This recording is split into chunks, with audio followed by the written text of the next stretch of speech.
Assalamualaikum warahmatullahi wabarakatuh. Sampurasun baraya tepang dangude sareng pidangan dongeng Sundanya.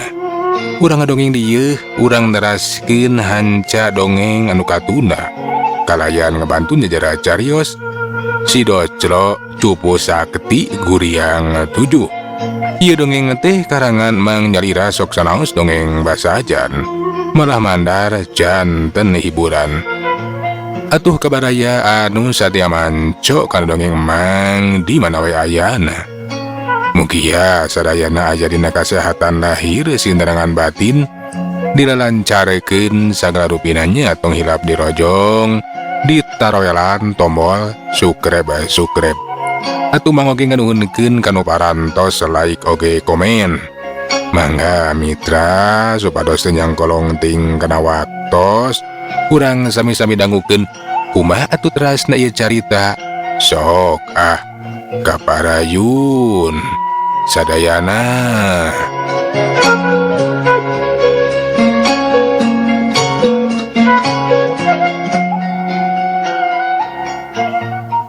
Mitra kaum dangu, ayeuna mah urang caturkeun deui si Doclo anu keur neangan pedang rata-rata langit di wewengkon kerajaan Tanjung Kidul. Nepikeun ka poe eta acan manggihan lalatanana di mana atuh cenah eta pedang teh. Saha anu geus maokeun atawa anu maling eta pedang teh. Duarana teh kiwari keur leumpang mapai-mapai jalan satapak. Jog anjog ka wewengkon disebut Cirampas. Cek aki panompet mah eta wewengkon teh sok sering kabejakeun lebah begal. Saeutik para sodagar atawa urang lembur anu arek iyang barang kadayeuh teh jadi korban eta komplotan begal. Iyo jalan teh sok dipake we ku para sodagar nya nu rek iyang barang ka puseur dayeuh. Ngan bae ieu wewengkon teh bisa kasebut rawan kajahatan, henteu aman. Sok loba begal. Jadi di dieu teh sok loba begal nya Ki. Nah ti pihak kerajaan teu ngayakeun tindakan pikeun numpas eta para begal. Ih eta ge aya jang pihak kerajaan teh geus sababaraha kali ngayakeun tindakan. Ngan bae ieu para begal di ieu wewengkon teh acan benar-benar bisa ditumpas. Jumlahna loba. Hese pikeun di udagna da buku nyara rumput ka jero leuweung. Malahan mah aya komplotan begal anu dianggap nya ngabahayakeun. Nya eta komplotan gaga karaweuyan da eta cenah. Kapala begalna teh gagasak dijang. Kitu kutan teh. Nah di mana eta komplotan begal gaga karaweuyan teh dumuk matuhna? Oh wingge jadi penasaran yeuh Ki. Nya eta anu apa jang di mana dumuk matuhna mah eta komplotan begal gaga karaweuyan teh. Malahan mah eta begal teh bisa kasebut lain begal sambarangan. Dina ngayakeun tindakan teh suning dedemitan. Sakabe anggotan oge kabeh marake tergos hideung. Indit jeung datangna teh lanti pisan. Teu boleh dedemitan badis curi gue tak gitu. Kayak kieu mah eta komplotan begal teh kudu ditumpas we Ki. Heunya karunya atuh para sodagar anu rek ngadon daragang teh jadi rugi. Leuheung basa ukur barang-barang daganganna dicokot. Kumaha lamun nepikeun karitaan lasa, nepikeun kadipayahan, kapan cilaka. Ku kituna sugan we atulah uing diparengkeun panggih jeung eta komplotan begal Ki. Lamun seuk panggih teh ku uing bakal diwarah, bakal ditumpes. Nya jangan kahade ulah gagah taun teh. Kulantaran bisi ngarepan teh lain begal biasa. Nya kapan ceuk tadi ge cenah eta bubuh begal teh atawa kapala begal kasore sakti mandraguna. Ki keur uing mah moal arek sieuneun najan eta kapala begal teh sakti mandraguna. Kangaranan ari dipake salah mah dipake jahat pasti bakal apes. Pokona lamun panggih mah jeung eta komplotan begal gagak karaweuyan, kuingna pasti bakal diwarah laki. Hayu Urang ka itu tuh ka jalan gede suganoy atuh panggih jeung eta komplotan bega. Si Docelo anu penasaran ngajakan Aki Panompet pikeun mabay-mabay eta jalan gede. Jalan anu sok biasa diparake ku para sodagar jeung urang lembur lamun arek iyang barang kadaya. Atuh duanana teh kiwari mamabay-mabay eta jalan. Basa geus rada kebal duanana lumah hampah. Si Docelo jeung Aki Panompet teh jadi katarik perhatianana. Kulantaran di hareupeuna teh aya padati anu keur eureun. Ngan bae. Teu jauh teh eta padati teh aya nu keur ragot tarung. Malahan mah kadenge tong terangna pakarang anu diadu. Boa-boa Ki, itu teh anu keur dibega. Hayu urang sampeurkeun sugan we eta teh komplotan gagak raweyan. Kapanan cek Aki oge, eta komplotan gagak raweyan teh make tergos. Tuh itu geuning, enya make tergos hideung Ki. Enya teu salajang. Boa-boa eta komplotan bega gagak raweyan. Ayo urang tulungan. Karunya tuh, nya pasti eta teh nu keur dibega. Enya Ki kudu gancang ditulungan. Geus we Aki mah dagoan di dieu cicing lah. Geus kolot mah ulah pipilueun. Keun urusan uing. Ku uing bakal ditulungan eta sodagar teh. Kituna teh laju we atuh si Docelo teh ngabalesat. Nyampeurkeun ngadeuketan ka nu keur ragot tarung. Cerelat, belesat. Gerakanna teh munggu aja buat daeta we atuh. Aki Panompet teh nabikeun kamolok. Dina waktulungan sakedeung, si Docelo teh kiwari geus cicing we dina luhureun tangkal kai bari si Dengdang merhatikeun ka nu keur tarung. Kawas keur hayang ngalalajoanan heula. Sedengkeun anu keur dilalajoanna mah keur ragot tarung we. 5 urang jalma anu make tergos hideung. Yang hareupan 2 urang jalma anu make papakehan jawara. Kawasna bae eta 2 urang jalma teh pangawal eta juragan sodagar. Najan dihurup kulimaan, anu 2 urang teh masih kena bisa ngimbangan. Sok sanajan henteu imbang kulantaran nu limaan teh teteh lapan rajang teh karang jeung ngabahayakeun. Hiuk, terang. Gobang para bega tritada ditakis ku eta nu duaan. Puricak, silalatu teh mani mancaura. Jarek-jek. Katempo anu duaan teh ngajarek-jek kadorong ka tukang. Mireungeuh musuhna geus mimiti ka dese. Di antara nu limaan teh eta ti 5 begal aya nu ngajorelat nyusul tapus panarajangna. Bari ngagunakeun serangan jara atawa jarum belesat ciut. Jara atawa jarum teh pating belesat. Wangkaning eta jara teh nganu ngeracun. Lamun segeuna teh tangtu bakal bahaya balukarna. Sedengkeun ari pangawal eta sodagar basa ningali serangan musuh nu ngagunakeun jara atawa jarum teh atuh maningalannya. Kulantaran geus kabayang moal katadah kabeh cenah atawa moal bisa disingkahan da puguh acan bisa mancuhkeun di tangtunganana. Tapi eta anu duaan teh atuh maningalan juga kaget. Memeh jara atawa jarum keuna kana awakna. Teu kanyawan harita teh aya daun anu pating belesat. Ciut, plak. Jara atawa jarum teh atuh nepikeun ka arah celeng plak-pluk rarag-ragan. Eta pangawal anu duaan teh tangga kaluhureun tangkal kai.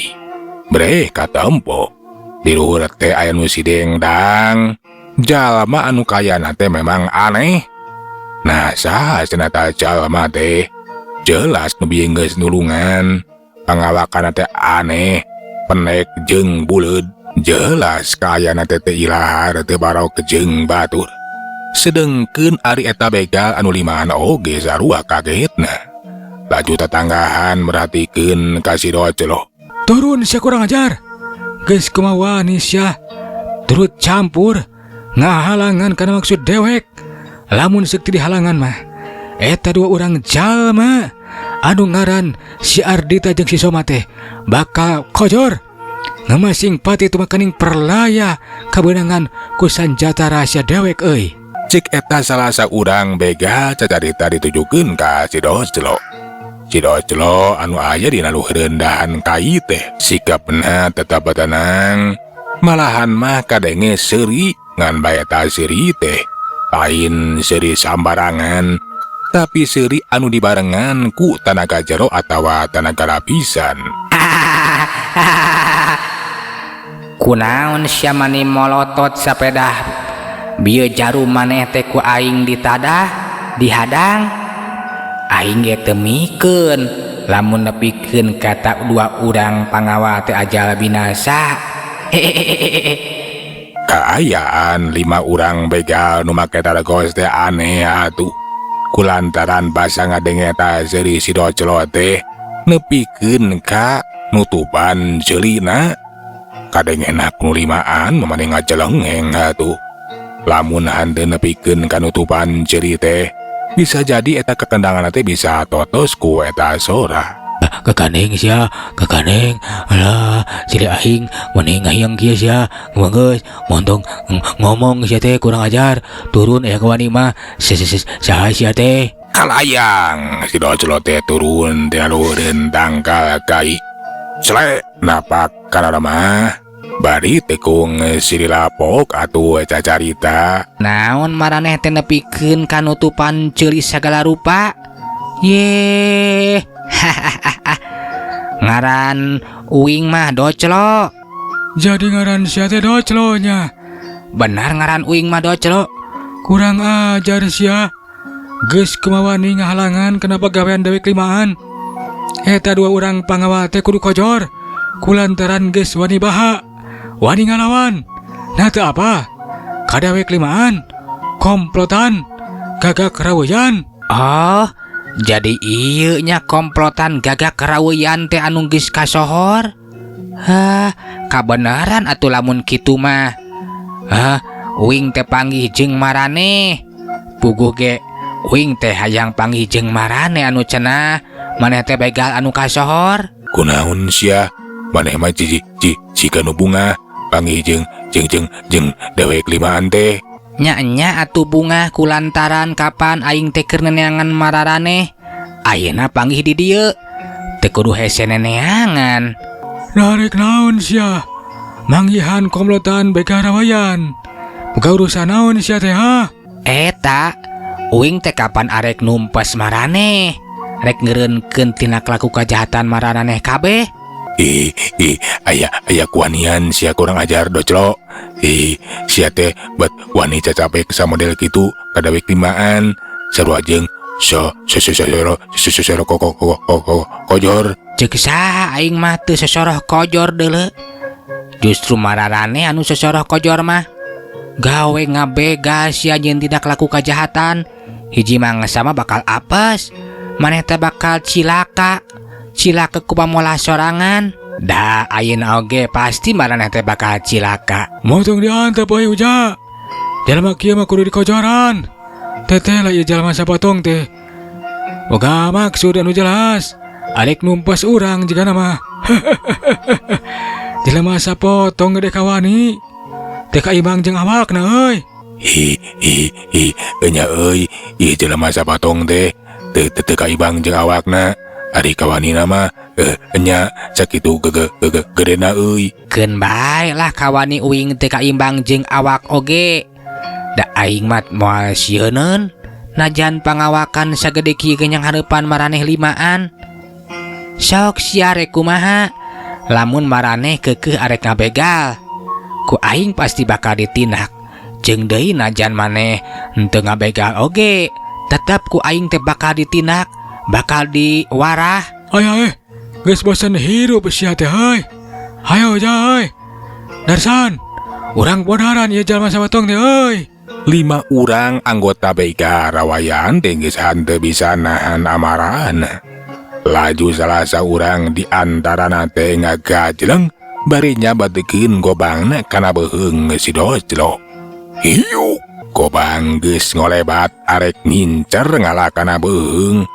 Tapi si Doclo sikapna tetep tenang. Henteu unggut kalinduan, henteu kedak kaanginan, henteu ngageserkeun sukuna saeutik-eutik acan. Eta datang na Gobang teh jika dianti we. Seret. Seseukeut Gobang teh kena kana beheung si Doclo. Ngan edas eta anggota karaman bega rawayan teh atuh maneh ngarayu kaget. Kulantaran tetela beheung si Doclo teh sakitu wadana sakitu wadukna. Konyonyot Gobang teh nepikeun ka mental. Alah geuning sia teh wedel. Sia teh waduk kurang ajar. Kunaon maneh teh jiga nu kaget. Hah, sampai dah eta Gobang hande teurak kana beheung uing. Nya heueuh atuh moal teurak. Kulantaran eta Gobang teh embungeun di bakenan dasa mah hayangna digunakeun pikeun kahadean. Montong ahina sia kurang ajar. Rasakeun deui sia ayeuna bakal teterak.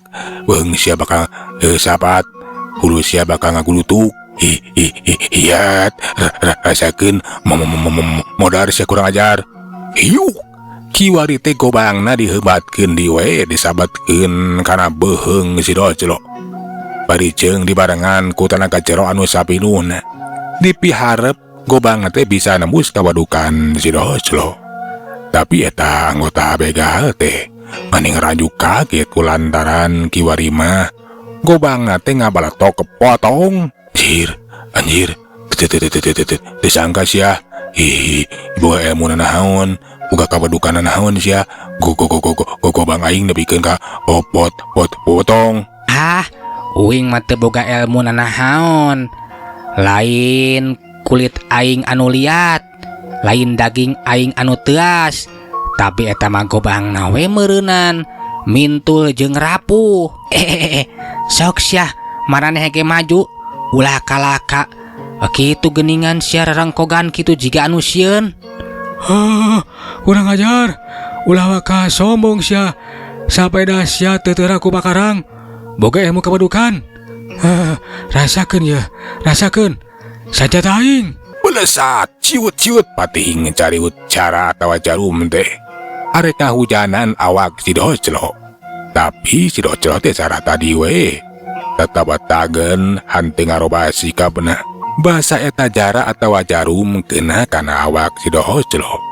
Jarum atawa jara teh plakebluk geragan henteu mampu nembus kawedukan si Doclo.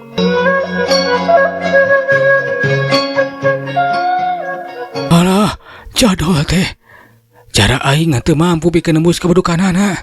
Alah, nasa ieu jelema sabotong teh nya euy. Teteh geuningan gagas sakti mantraguna. Nya cilaka kaya kieu mah. Teteh geuningan eta jelema teh sakti. Urang teh geus nengar cadas. Kumaha tuh ari geus kieu? Piraku urang lumpat mah. Urang milih kabur. Inggis ka teteh jajaten atawa beunang dirubuhkeun ku eta jalma. Montong euy. Montong waka kitu wae urang mundur. Urang serang di kulimaan euy. Hayo, urang hurup. Piraku ari hurup kulimaan mah. Begal anu limaan teh atuh manehna teh hayang nyacabekeun ka panasaran. Laju pating karajeleng kiwari mameh bareng ngaraponan ngahurup di si Doclo. Tapi najan dihurup kulimaan, keur si Doclo mah entengeun naker nu limaan teh jadi kaulinan. Aya anu dibantingkeun, aya anu ditotogkeun, malahan mah aya anu disundrungkeun sagala rupa. Malahan mah anu leuwih parah mah di antara anu limaan teh anu dibetot we sukuna kajrotan nebikeun ka ngabalasa kesamat bing-bing. Pugu we atuh eta anggota begal teh mani reuwaseun. Tulung. Kunaon sia aing bet dibetot kieu kana jerotan. Hayo kancang tulungan. Tulungan hanjatkeun aing. Ampun. Kunaon sia teh sieun? Sieun dihakan ku cacing. Moal atuh kapan maneh teh masih kena hirup. Moal arek dihakan ku cacing atawa bilatung. Tah lamun maneh geus paeh aya di jero kubur, tinang tuh maneh teh bakal dihakan ku cacing atawa bilatung. Ku kituna memeh balitungan, maneh teh kudu bener heula sia hirup teh. Montong nincak dina jalan salah we jadi begal. Kancang tulungan lebaskeun aing lebaskeun. Nah ari maneh ayaku belagu kalah kamentak tulung ka uing. Arek oge minta turun mah ka batur maneh. Nya euy, asok sia. Marane montong kalah kapalahak bolohok, gancang tulungan aing, tutulungan, jungjungkeun aing deuleu. Baturna anu obatan teh atuh kakara sadar. Laju kiwari mah ngarajengan eta baturna anu mabas kana jero taneuh. Dijungjungkeun we ku obatan, ngan bae matak aneh. Eta anu mabas kana taneuh teh jiga anu derapet kana jero taneuh we. Hanteu bisa dionget-onget. Estuni ngabageuna keur jiga patok. Alah, hap, ayer. Alah, pageuh deuleu. Kumaha geus kieu ya? Alah, nya pageuh geuningan. Nah sia teh tenaga teh dage. Asok dijungjungkeun dewek tulungan. Ayo gancang tulungan dari tulungan. Cicing we heula sia mah. Daripada beakeun tenaga nulungan maneh. Ayeuna mah aing opatan. Arek nyangkalak cilo-cilo. Ayo, urang tewak. Meh bareng anu opatan teh geus patingker ajeleng dewe maju narajang. Ngan orok kaya si docelo teh geus asup deui kana jero taneuh bisa nerus bumi. Pugu we atuh eta nu opatan teh mani kaget culang cileung neangan si docelo. Teu kanyahoan suku anu opatan teh dibatot. Balasak. Kiwari mah nasibna sarua jeung baturna anu leuwih ti heula ngabalasak kana jero taneuh. Alah, naon teh? Kurang ajar. Nu dising harepan ku urang teh lain jelema jigana mah. Alah, jurig. Dewi kelimaan, gancang bebaskeun sia jurig. Surungkuy, pucung hua. Si docelo teh kiwari geus kaluar di tina jero taneuh. Nangtung ajagah neteu beuseukeut kanu limaan. Nu kiwari teh kayana teh geus ngabalasak kana jero taneuh. Keur uga-ugi we jika anu mabas kana jero embal hanteu mampu bisa keluar tina eta jero taneuh.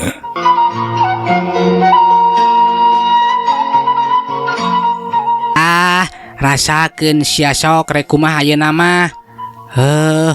Teteh geuningan bae garawayan teh eueuh nanaonan.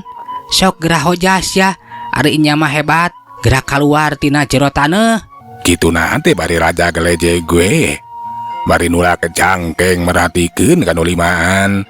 Sedengkeun ari eta para pangawal anu tadi jang hareupan eta 5 urang begal. Kiwari mah hatena teh ngemplong. Kulantaran eta jalma sapotong teh teteh legis bisa ngungkulan eta 5 urang begal. Pon kitu deui anu boga padati nyaeta Juragan Sasmita. Ayeuna mah ngamplong hatena kulantaran aya jalma anu geus haat nulungan ka manehanana.